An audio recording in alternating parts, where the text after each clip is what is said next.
Halo, assalamualaikum warahmatullahi wabarakatuh.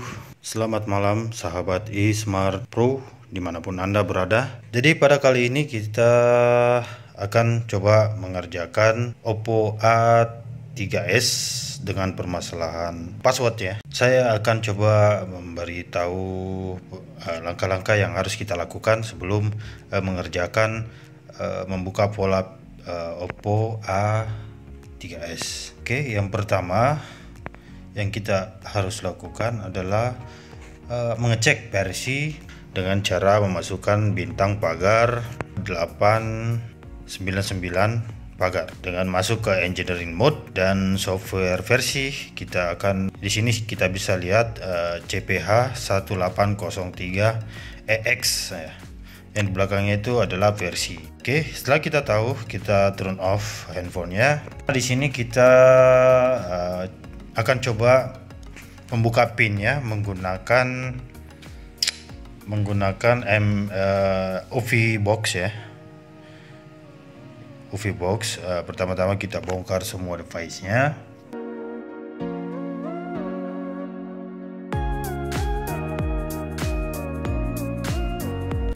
Oke, dan setelah kita bongkar, di sini saya pastikan kembali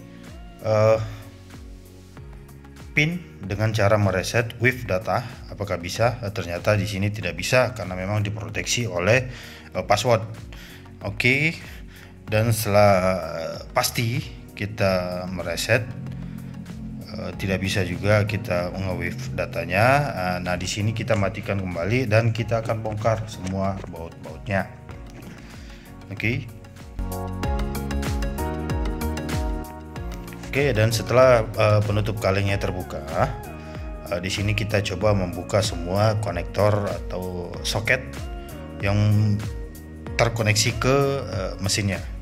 Oke, mulai dari soket baterai, soket fleksibel charging, soket fleksibel LCD, kamera, dan yang berhubungan dengan soket. Dan ternyata setelah kita buka handphone ini juga pernah dibuka, dan saya pikir ini sudah pernah dikerjakan juga mengenai password, dan ini saya pastikan sudah pernah lupa password sebelumnya. Jadi saya di sini meneruskan saja. Oke, di sini saya hanya meneruskan karena sini sudah dibongkar. Dan saya pikir ini sedikit memudahkan ya, karena di sini kita nggak usah membongkar kaleng-kaleng lagi karena sudah terbongkar, memang sudah pernah dikerjakan. Jadi kita tinggal meneruskan saja pekerjaan ini.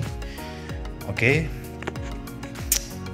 dan kita akan menjumper ya, menjumper satu persatu mulai dari CLK, CMD, data O, dan ground.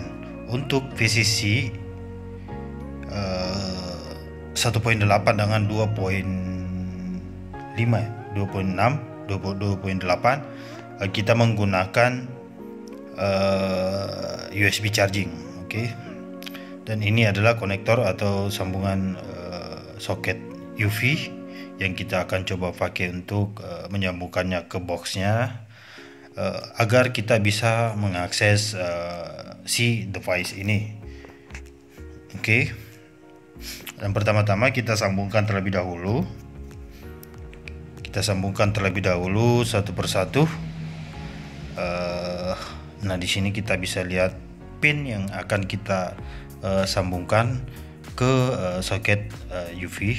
Kita akan sambung satu-satu. Mungkin saya akan sambung 4 biji ya, 4 jumperan, yaitu pertama CLK, kedua CMD, ketiga data O, dan ground. Oke. Dan untuk dua sambungan untuk VCC dan VCC key 1.8 dan 2.8 kita ambil dari USB charging. Jadi di sini kita cuma menggunakan 4 pin saja. Oke. Kita sambung terlebih dahulu menggunakan wire atau kabel jumper. ke soket UV-nya satu persatu, dan di sini kita coba akan menggunakan 4 pin ya. 4 pin, duanya kita pakai dari USB. Oke.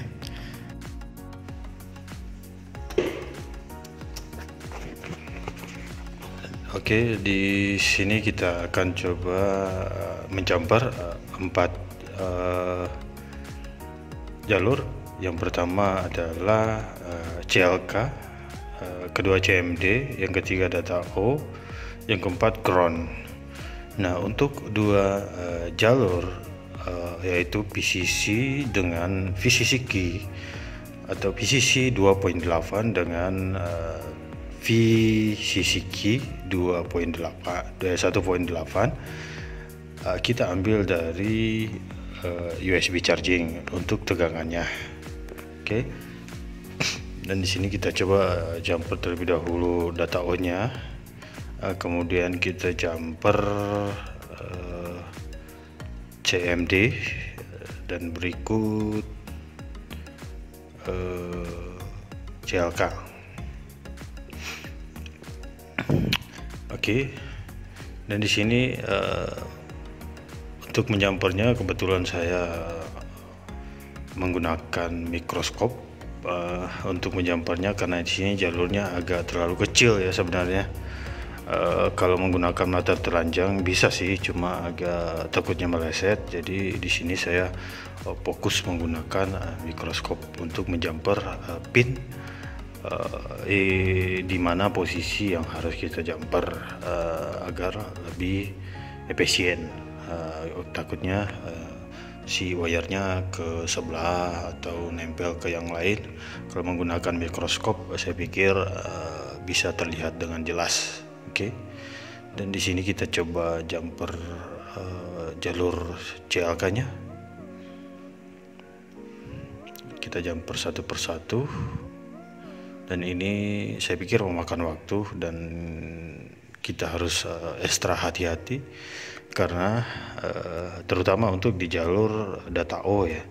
Data O ini Anda bisa lihat di atas, di situ ada pin test point. Nah, ini sangat kecil.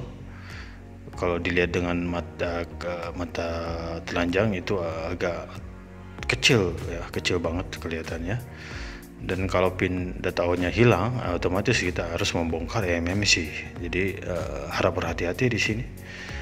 Dan di sini saya menjumper groundnya. Oke. Kebetulan di sini sudah bekas kerjaan sebelumnya. Jadi kita tinggal terusin. Saya jumper di ground ya. Oke. Dan setelah kita jumper semua, nah kita siapkan device-nya untuk menyambungkannya ke PC. Oke. Di sini kita sambungkan ke handphonenya, karena di sini kita mau menggunakan flexible charging untuk mendapatkan akses tegangan 1.8 dengan 2.8 dengan USB charging. Oke. Di sini kita VCC-nya kita pakai dari charging, VCC key juga dari charging. Jadi ini adalah sumber tegangan yang kita ambil dari USB charging. Oke. Dan ini kita colokkan terlebih dahulu ke USB charging ya. Kita colok ke device-nya, ke handphonenya, sebelum mengakses IP box-nya. Oke.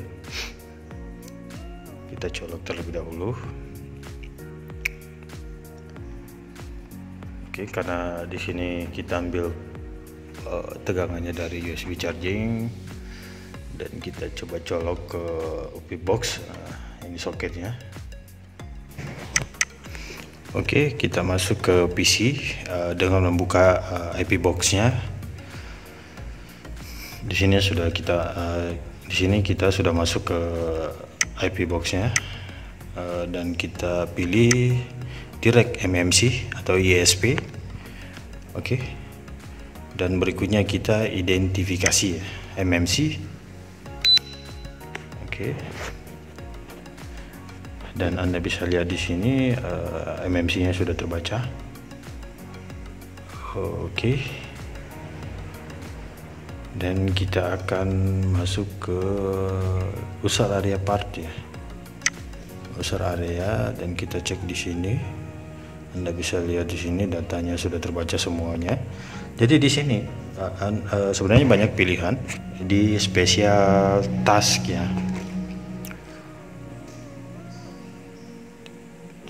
Special task ini banyak pilihan untuk untuk seri Oppo ini. Yang pertama kita bisa factory reset. Yang kedua kita special Oppo ada di situ. Di sini ada Oppo Master Clear. Oppo Master Clear di sini Anda bisa menghapus data only atau kunci pin only tanpa menghapus data privasi usernya, dan Anda bisa memformat keseluruhan. Anda bisa membuka pin saja. Banyak pilihan. Tapi di sini kebetulan saya mendapat request dari pemilik bahwa dibersihkan saja atau dikosongkan seperti baru, makanya saya menggunakan factory reset. Kalau Anda ingin mempertahankan data Anda, silakan masuk ke Master Clear, pilih menunya. Di situ ada With Data Only yang Anda bisa pilih. Oke. Dan di sini kita sudah melakukan penghapusan data. Oke, dan kita akan tunggu beberapa saat, beberapa detik sampai device-nya selesai. Terutama untuk data O ya. Di data O ini kita harus hati-hati, karena kenapa saya bilang harus hati-hati? Karena di data O ini adalah hanya muncul sedikit saja, atau boleh dikatakan test point bulatan kecil di samping MMC ini. Apabila kita salah eksekusi atau menjumpernya, ini sangat fatal karena si pin data O ini bisa hilang.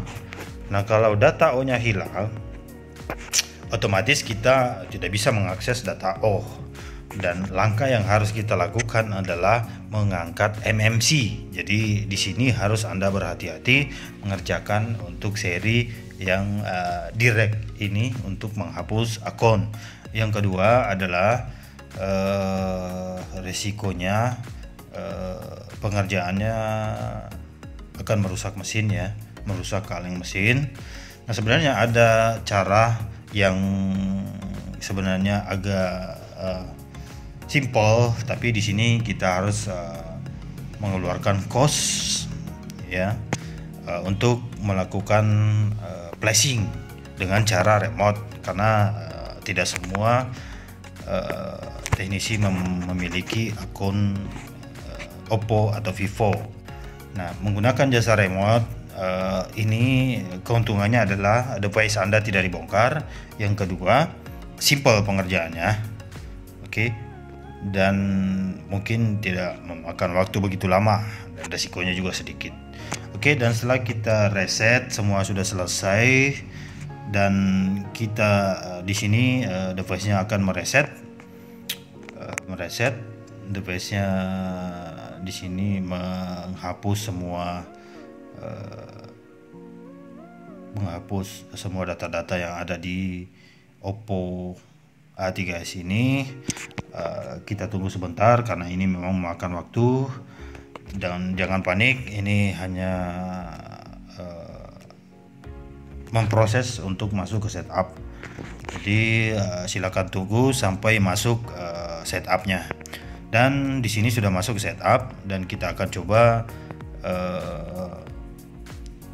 untuk masuk pengaturannya. Yang pertama kita memilih bahasa Indonesia. Di sini biasa kita next saja. Oke, berikutnya Dan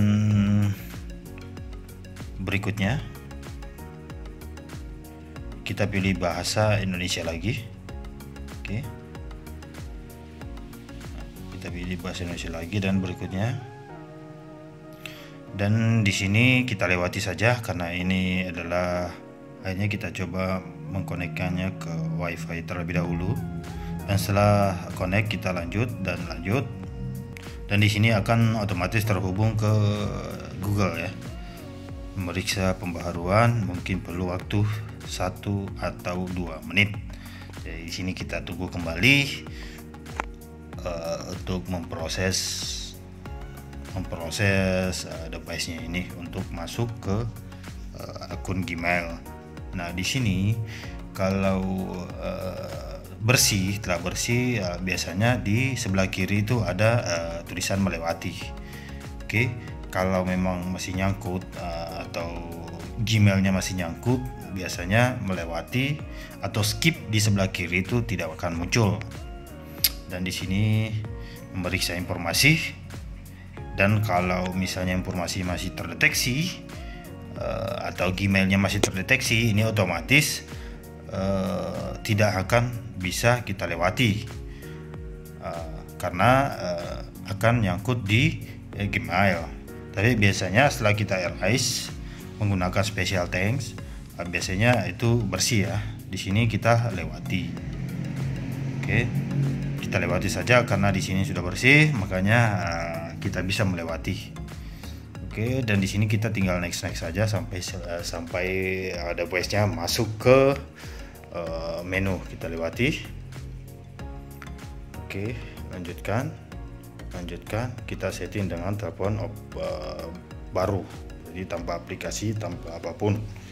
Jadi ini jatuhnya bersih seperti membeli handphone baru. Dan alhamdulillah di sini device-nya sudah selesai.